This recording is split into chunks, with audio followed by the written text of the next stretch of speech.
우리는 습관의 중요성을 알고 있습니다. 운동을 해야 한다는 것도, 책을 읽어야 한다는 것도 알고 있습니다. 문제는 모르는 것이 아니라 지속하지 못한다는 것입니다. 새해가 되면 목표를 세우고 며칠 동안은 의욕적으로 실천합니다. 하지만 어느 순간 흐지부지 되고 결국 다시 원래의 생활로 돌아갑니다. 이른바 작심삼일입니다. 그렇다면 도대체 무엇이 부족했던 걸까요? 의지일까요? 동기일까요? 아주 작은 습관의 힘의 저자 제임스 클리어는 말합니다. 인생은 거대한 결심으로 바뀌는 것이 아니라 매일 1%씩 나아지는 작은 습관으로 바뀐다고. 그는 우리가 아는 모든 행동을 잘게 쪼개고 그중 단 1%만 개선해 보라고 말합니다. 고작 1%. 별것 아닌 숫자처럼 들립니다. 하지만 습관은 복리처럼 쌓입니다. 처음에는 아무 변화도 없는 것처럼 보이지만 시간이 흐를수록 그 작은 차이는 결국 누구도 따라할 수 없는 격차를 만들어냅니다. 좋은 습관은 의지로 만드는 것이 아니라 만들어질 수밖에 없는 환경과 구조를 설계하는 것이라고 말합니다. 지금부터 좋은 습관을 만들고 끝까지 지속하기 위한 5가지 핵심 원칙을 소개해드리도록 하겠습니다. 사람은 자신의 믿음과 신념에 따라 행동하려는 경향이 강합니다. 그래서 새로운 습관이라는 건물을 짓기 전에 먼저 정체성이라는 기초 공사가 필요합니다. 기초가 바뀌지 않으면 아무리 새로운 습관을 쌓아도 결국 원래의 정체성으로 돌아가기 쉽기 때문입니다. 책에서는 이를 잘 보여주는 예시를 소개합니다. 금연 중인 두 사람에게 누군가 담배를 권했습니다. 첫 번째 사람은 이렇게 말합니다. 괜찮습니다. 담배 끊었어요. 우리가 주변에서 흔히 들을 수 있는 대답입니다. 그런데 두 번째 사람은 조금 다르게 말합니다. 괜찮습니다. 저는 흡연자가 아닙니다. 언뜻 비슷해 보이지만 두 문장에는 큰 차이가 있습니다. 첫 번째 사람은 담배를 끊은 사람이고 두 번째 사람은 애초에 담배를 피우지 않는 사람입니다. 즉 행동이 아니라 정체성이 바뀌었다는 신호입니다. 그렇다면 정체성은 어떻게 바꿀 수 있을까요? 흥미롭게도 저자는 지속적인 습관이 정체성을 만든다고 말합니다. 방금까지는 정체성을 바꿔야 습관이 만들어진다고 했는데 이제는 습관이 정체성을 만든다고 하니 조금 모순처럼 들릴 수도 있습니다. 하지만 저자는 이 둘이 서로 영향을 주고받는 쌍방향 관계라고 설명합니다. 그래서 변화는 아주 단순한 두 단계로 시작됩니다. 첫째, 내가 어떤 사람이 되고 싶은지 결정합니다. 둘째, 그 정체성에 맞는 작은 행동을 반복하며 스스로에게 증명합니다. 예를 들어 건강한 사람이 되고 싶다면 건강한 사람이 할 법한 작은 행동을 하나씩 실천하는 것입니다. 그리고 그 작은 성공들이 하나둘 쌓일수록 우리는 점점 스스로를 그 정체성을 가진 사람으로 인식하게 됩니다.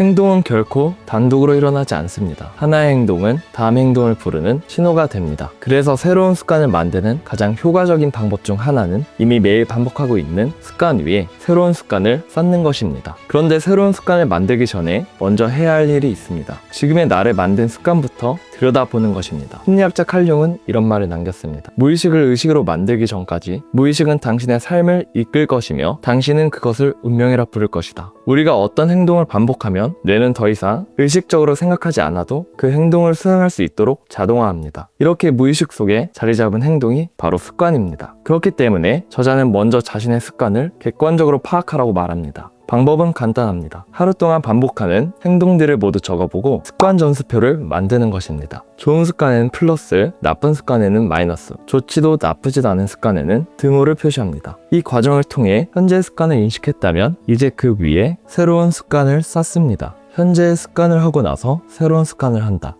예를 들어 아침에 커피를 내린 후 1분 동안 명상하기처럼 말입니다.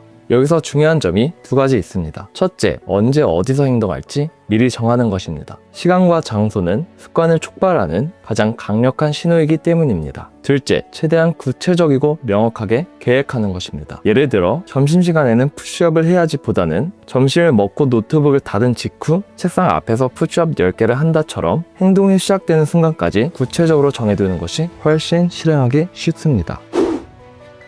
책에서는 아주 흥미로운 사례를 하나 소개합니다. 암스테르담 인근의 한 교회에서 일부 가정이 이웃보다 약 30%나 적은 에너지를 사용하고 있다는 사실이 발견됐습니다. 집의 크기도 비슷했고 전기요금 체계도 같았습니다. 그렇다면 차이를 만든 것은 무엇이었을까요? 바로 전기 계량기의 위치였습니다. 에너지를 많이 사용한 집은 계량기가 지하처럼 잘 보이지 않는 곳에 있었고 반대로 에너지를 적게 사용한 집은 계량기가 현관 복도처럼 눈에 잘 띄는 곳에 있었습니다. 우리는 흔히 습관은 의지의 문제라고 문제라고 생각합니다. 하지만 저자는 오히려 환경의 문제라고 말합니다. 그 중에서도 가장 강력한 것은 시각입니다. 인간의 감각 수용체 약 1100만 개 가운데 대부분은 시각과 관련되어 있습니다. 결국 우리가 무엇을 자주 보느냐가 무엇을 행동하느냐를 결정할 가능성이 매우 높다는 뜻입니다. 그래서 좋은 습관을 만들기 위해 가장 먼저 해야 할 일은 의지를 키우는 것이 아니라 환경을 설계하는 것입니다. 첫째, 동선을 설계하는 것입니다. 좋은 습관과 관련된 물건은 자주 보이게 하세요. 운동을 하고 싶다면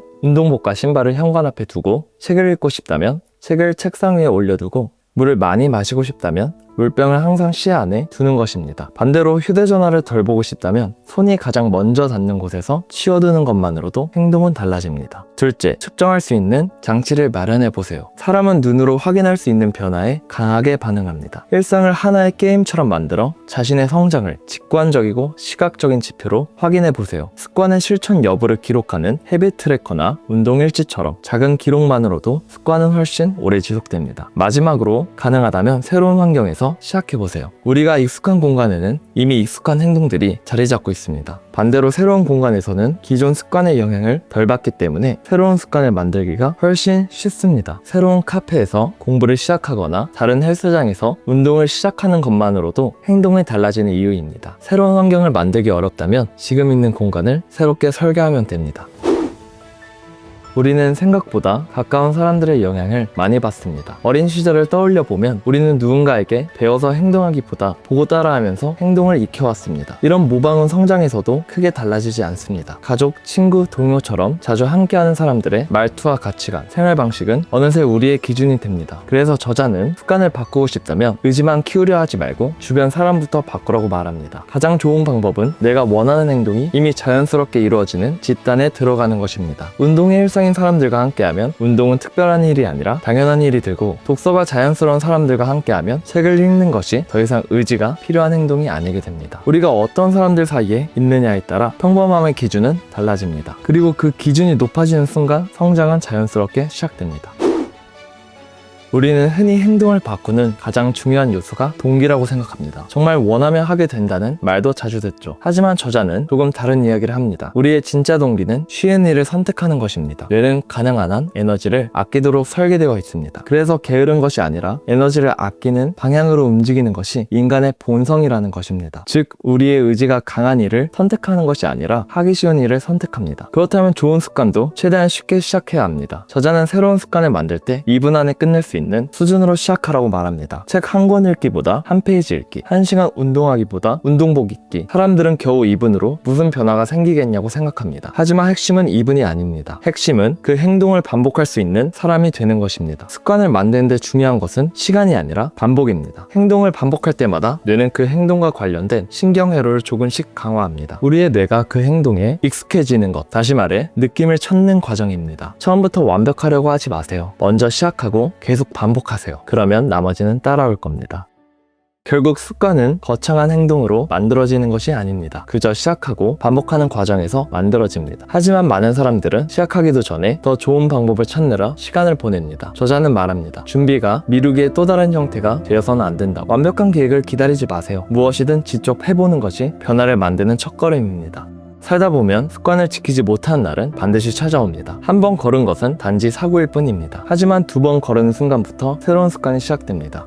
바쁜 날 체육관에 모습이라도 드러내는 게 얼마나 가치 있는지 모릅니다. 많은 사람들은 완벽하게 지키지 못하면 전부 소용 없어졌다고 생각합니다. 하지만 그렇지 않습니다. 체육관에 가서 5분만 있다 오는 것이 성과를 높여주지 않지만 나는 운동하는 사람이다 라는 정체성을 확인시켜줍니다. 그러니 거르지만 마세요. 최고의 선수와 평범한 사람의 차이는 뭐라고 생각하시나요? 재능, 행운, 당연히 일리 있는 요인들입니다. 하지만 무엇보다 중요한 건 매일 반복되는 지루함을 견디는 능력입니다. 결국 특별한 사람은 지루함과 사랑에 빠진 사람입니다. 처음엔 당신의 습관을 만듭니다. 하지만 어느 순간부터는 습관이 당신을 만들어줄 겁니다. 오늘의 아주 작은 1%가 몇 년 뒤 완전히 다른 당신을 만들어줄지도 모릅니다. 앞으로도 함께 읽어보고 싶은 책이 있다면 언제든 댓글로 남겨주세요. 다음 영상에서 더 깊이 있는 이야기로 찾아뵙겠습니다. 여러분의 무궁한 발전을 진심으로 응원합니다. 시청해주셔서 감사합니다.